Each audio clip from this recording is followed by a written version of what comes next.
Literally guys, मैंने सोचा ही नहीं था कि इतनी बेस्ट वीडियो बन जाएगी। मैं जब इस वीडियो को एडिट कर रहा था तो मैं खुद से मोटिवेट हो गया यार। अगर मैं तुम्हें कहता हूँ, अगर तुम वास्तव में टिके रहना, तुम कुछ ना कुछ यहाँ से लेकर जाओगे, कुछ ना कुछ सुधार तुम पाओगे। बस वीडियो को अंत तक देखना और टिके रहना और समझना, बातों को समझना। मेन मोटिव ये है कि तुम समझो। मिलते हैं वीडियो में, तब तक के लिए धन्यवाद। क्या तुम भी ऐसा सोचते हो सोते वक्त, ऐसे स्क्रॉल करने के बाद, कि बस आज कल से सब कुछ बदल दूँगा, कल से मैं इतना पढ़ूँगा, अपने गोल पे इतना काम करूँगा कि मैं सब कुछ बदल दूँगा कुछ ही दिनों में। और फिर वापस कल होता है और तुम फिर वापस वही करते हो जो तुम नहीं करना चाहते थे। स्क्रॉल करते जाते हो, फिर वापस वही समय आता है और वापस वही बात दोहराते हो। पहले सोचो तुमने ये बात कितनी बार दोहराई है और कितनी बार तुमने उसी काम को बार बार टाला है, और अभी तक कितने वर्ष निकल गए, कितना समय निकल गया, पर तुम अभी वहीं हो जहाँ पर पहले थे। तुम्हारा शरीर बदला है और कुछ नहीं बदला। तो ये वीडियो तुम्हारे लिए होने वाली है। अगर तुम इस वीडियो में टिके रहते हो तो मैं इस बात का तुम्हें आश्वासन देता हूँ कि तुम कुछ ना कुछ अपनी ज़िंदगी को संवारने के लिए इस वीडियो से लेकर ही जाओगे और कुछ ना कुछ बदल पाओगे। मिलते हैं वीडियो में। पहले इस ट्रैप को समझो, आखिर ट्रैप में हो क्या रहा है। तो 90% लोगों का ट्रैप है अभी प्रेजेंट टाइम है सोशल मीडिया, इंस्टाग्राम, यूट्यूब। इनमें बस शॉर्ट्स स्क्रॉल करना, रील्स स्क्रॉल करना। इनमें होता क्या है, हम अनेकों प्रकार की रील्स देखते हैं। कोई रील्स में फिटनेस की बात होती है, जो हमारा ब्रेन हमें उसके लॉन्ग टर्म रिवॉर्ड को देखते हुए सिग्नल देता है ये करें। आगे कोई स्टडी की बात होती है तो वही सिग्नल हमारा ब्रेन उसमें भी देता है। बहुत से अलग अलग फैक्टर्स होते हैं जिनमें हमारा ब्रेन हमें उसी प्रकार का सिग्नल देता है। पहली बात, वहाँ से मोटिवेशन स्टार्ट होती है, जो कि एक फेक और झूठी मोटिवेशन है। इंस्टेंट रिवॉर्ड की एक मोटिवेशन है। जब तुम रील्स वगैरह स्क्रॉल करते हो तो हमारा ब्रेन में उपस्थित हार्मोन डोपामाइन, जो कि हमें इस प्रकार के सिग्नल देता है उसी व्यवहार को दोहराने के लिए, उसी कार्य को करने के लिए। मोटिवेशन हमें आती तो है, आखिर चली कहाँ जाती है। देखो, ये पॉइंट बहुत ही कॉम्प्लिकेटेड पॉइंट है। मोटिवेशन हमारे ब्रेन को पुश करती है उस लॉन्ग टर्म गोल के लिए, जो कि आगे जाके हमें रिवॉर्ड देने वाला है। ये भी हमारे डोपामाइन का एक प्रकार है, प्रीफ्रंटल कॉर्टेक्स एक प्रकार है, जो कि निर्णय लेता है, जो कि हमें बताता है कौन सा लॉन्ग टर्म गोल हमें एनर्जी देगा या फिर हाइप देगा, रिवॉर्ड देगा, बेनिफिट देगा। कोई भी चीज़ हो जो हमें आगे जाके फ़ायदा करने वाली है, उस चीज़ के बारे में ऐसा परिणाम हमें देखने को मिलता है।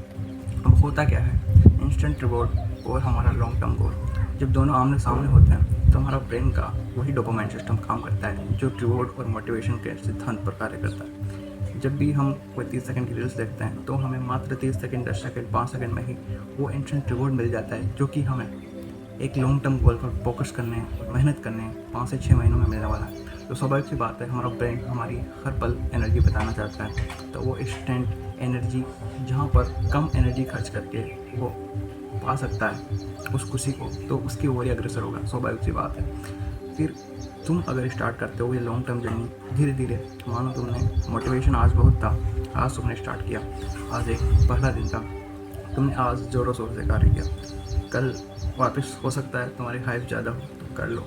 फिर थर्ड दिन क्या होगा, जो ब्रेन वापस वही कार्य, रिपीटेड कार्य देख के वापस ऐसा हो जाएगा कि अब नहीं करना, कल से करेंगे, ऐसा करेंगे, अभी छोड़ देता हूँ। ऐसे किसी न किसी रूप से 90% लोग यहाँ पर छोड़ देते हैं। ये होता ही है।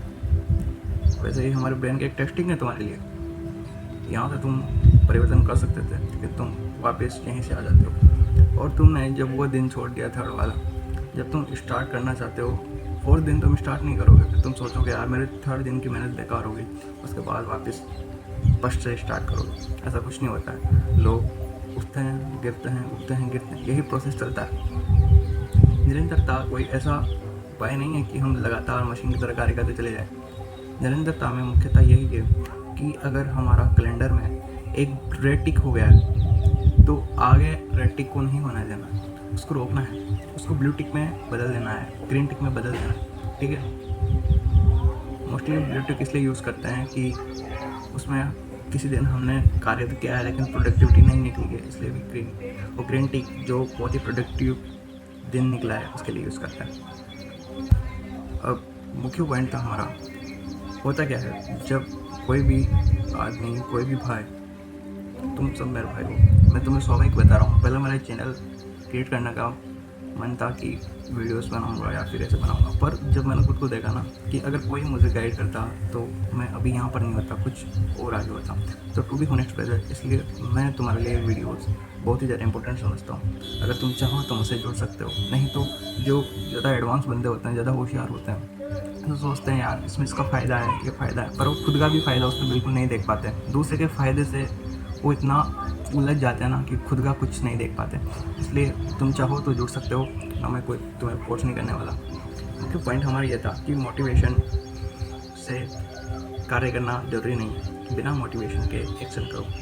अगर तुम्हें लगता है कि आज मन नहीं है, 30 मिनट पढ़ के देखो। 30 मिनट बहुत ज़्यादा हो जाता है, 10 मिनट कर सकते हो ना यार, तो ऐसा करके देखो। धीरे धीरे तुम्हें परिवर्तन आना स्टार्ट हो जाएगा। और डिसिप्लिन, कंसिस्टेंसी, इस दोनों तीनों चीज़ों बहुत जो भी इम्पोर्टेंट है तुम्हारे लिए, एक साथ कभी भी नहीं आती। ये बुरी चीज़ें भी एक साथ नहीं आई भाई, तुम्हें बहुत इम्पोर्टेंट हो तुम्हारे लिए। तुम डेली स्क्रॉल करते हो तो फिर तभी तो तुम्हारा उतना अनुभव हो गया है, इतना देखने में मज़ा आता है। तुम्हारा ब्रेन को पता है यहाँ पर इंस्टेंट रिवॉर्ड मिलेगा, तो उसी की ओर अग्रसर होता है। टू बी ऑनेस्ट ब्रदर, तुम्हें इस बात को समझना पड़ेगा। ईमानदारी से इस चीज़ को तुम्हें समझते हुए, इस पर अप्लाई करते हुए, स्वयं में उतारते हुए इस पर कार्य करना पड़ेगा। सुधार जब भी हो सकता है मेरे कहने से या किसी और के कहने से, या कोई भी वीडियो तुम देख लो यार, तो तुम्हें नहीं सुधार पाएगी अगर तुम वास्तव में नहीं सुधारना चाहते। क्योंकि शुरुआत अंदर से होती है, स्वयं से होती है, दूसरों के कहने से माफ से नहीं होती। ठीक है, अब हम थर्ड पॉइंट पर बात करने वाला है। थर्ड पॉइंट है हमारा कि हम सुबह उठते हैं वापस इरिटेटिंग उठते हैं, कभी आलसी उठते हैं, कभी कोई ओवरथिंकिंग के साथ उठते हैं। ऐसा होता क्यों है? बेसिकली स्लीप हमारे लिए बहुत ही ज़्यादा इंपॉर्टेंट है। एक बायोलॉजिकल एक्टिव प्रोसेस है स्लीप। इसमें हमारा ब्रेन और हमारी बॉडी रात में पूरी तरह से अपने आप को रिकॉर्ड कर रहे होते हैं। हमारा ब्रेन हमारी दिन भर में एकत्र की गई मेमोरीज़ को मेमोराइज करता है, कौन सी मेमोरी उसको रखनी है, कौन सी डिलीट करनी है, ऐसा वो कार्य करता है। हमारी बॉडी हमारे सेल्स टिश्यूज़ को रिपेयर करती है, हमारे सेल्स टिश्यूज़ को रिपेयर करती है, हमारे मसल्स को रिपेयर करती है, और हमारे हार्मोन यहाँ पर बैलेंस होते हैं। और यही कारण होता है कि जब ये सारी चीज़ें मैनेज होती है तो हमारा फोकस भी धीरे धीरे बढ़ने लगता है। देखो, फोकस की एक अटेंशन की एक चीज़ बताता हूँ तुम्हें, तुम्हारे लिए इंपॉर्टेंट होगी। देखो, अटेंशन जब गिरता है, जब हमारा ध्यान अलग अलग चीज़ों में परिवर्तित होता है। देखो, डिस्ट्रैक्शन होती क्या है, मैं तुम्हें समझाता हूँ। देखो, अगर तुम पढ़ाई कर रहे हो, अब पढ़ाई करते करते तुम्हारा फ़ोन का कोई नोटिफिकेशन आ गया, अब तुम नोटिफिकेशन में चले गए। मानो तुम वहाँ पर एक दो रील स्क्रॉल करके आ गए, और वापस तुम पढ़ने तो बैठ गए, और तुम्हारा ब्रेन ने जो बार बार ये ध्यान परिवर्तन किया है ना, इसकी वजह से तुम्हारा ब्रेन की एफिशिएंसी, एक्यूरेसी, फोकस गिरने लगता है। और तुम सोचते हो यार मेरी मेमोरी कमज़ोर हो गई है, अब तो क्या करूँ यार, रील्स वगैरह देख के ब्रेन फॉग हो गया। ये ब्रेन फॉग की बहुत ही आम समस्या है भाई। ये सब रील्स और डोपामाइन का कमाल है। तुम इनको छोड़ दोगे, धीरे धीरे कम कर दोगे, मेरे मानो तो छोड़ दो, कुछ दिनों के लिए छोड़ दो। अगर स्वयं में परिवर्तन चाहते हो तो छोड़ दो भाई। तुम एक बात बताओ, स्क्रॉलिंग तुम कितने साल से कर रहे हो? रील्स स्क्रॉल कितने साल से कर रहे हो? तुम्हें कुछ परिवर्तन देखने को मिला? तुम्हें नहीं देखने को मिला। और ना ही कभी तुम उनसे ऐसा नहीं है उभर गए हो। अब तो ऐसा अगर तुम्हें लगता है कि मुझे कुछ करना है, तो होता यूँ है कि तुम गिल्ट फील करते हो, स्क्रॉल कर रहे हो, इधर दिमाग में अलग ही फ्यूचर चल रहा है, गिल्ट फील कर रहे हो, तो ऐसा होता है। तो करना क्या है, सुधार क्या है, इस टॉपिक पर हम बात करते हैं। देखो, स्लीप तो तुम्हें सुधारनी है, स्लीप सुधारोगे। देखो, अगर तुम्हारे सुबह तुम चाहते हो कि अच्छी गुजरे, तुम तुम्हारी रात को सुधारो। तुम्हारी रात के 2 घंटे सुधारो, इसमें 1 घंटे पहले तुम्हें मोबाइल बंद कर देना है, और 1 घंटे में तुम्हें आसानी से एकदम मेडिटेशन के साथ नींद में प्रवेश करना है। तो तुम्हारी सुबह होगी वो एकदम अच्छी होगी।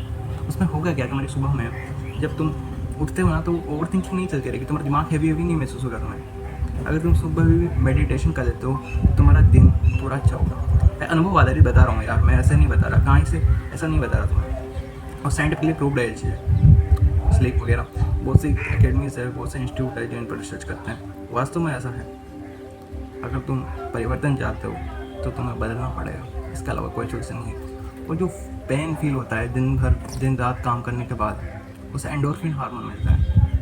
ठीक है, ये हार्मोन बेसिकली हमारे लिए बहुत जरूरी है, जो हमें एक अलग ही प्रकार की खुशी देता है। तो कभी कभी पेन भी खुशी देता है। जिन्होंने काम किया है वो मेरे पास से रिलेट कर पा रहे होंगे आसानी से। तो मैं तुम्हें यही कहना चाहूँगा, अगर तुम वास्तव में बदलना चाहते हो तो बदल सकते हो। और एक बार अपने माता पिता के लिए सोचो, अपनी लाइफ के लिए सोचो, किसी के लिए मत सोचो, माता पिता और अपनी लाइफ के लिए सोचो। स्वयं के लिए तो सोचो ना यार, तो स्वयं को यार इतना इग्नोर कर दोगे तो फिर क्या ही करोगे। इतना बहुत है, मिलते हैं अगली वीडियो में, तब तक के लिए धन्यवाद। सब्सक्राइब कर सकते हो अगर तुम्हारी इच्छा हो तो, वरना कोई दिक्कत नहीं है, ठीक है। बाय, मिलते हैं अगली वीडियो में, तब तक के लिए।